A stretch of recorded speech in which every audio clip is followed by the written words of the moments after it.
In the morning, the kids wake up and have breakfast with their mother. Then, they go shopping and buy minced meat to make samosas.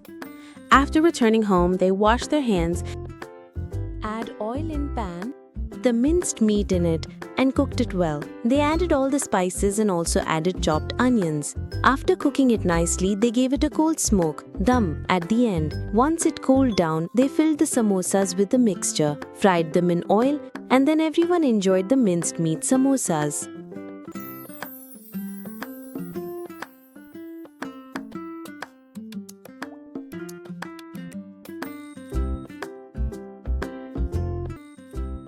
After waking up, Mom and the kids said a prayer and then brushed their teeth.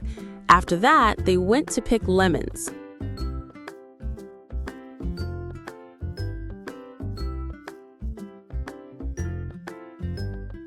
They picked lemons and came back home, washed their hands properly, and started making lemonade.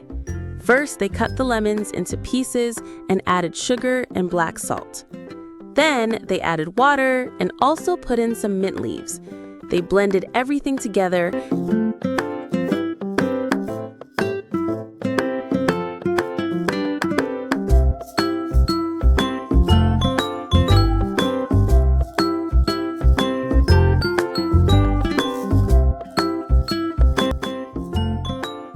And the whole family happily enjoyed the lemonade.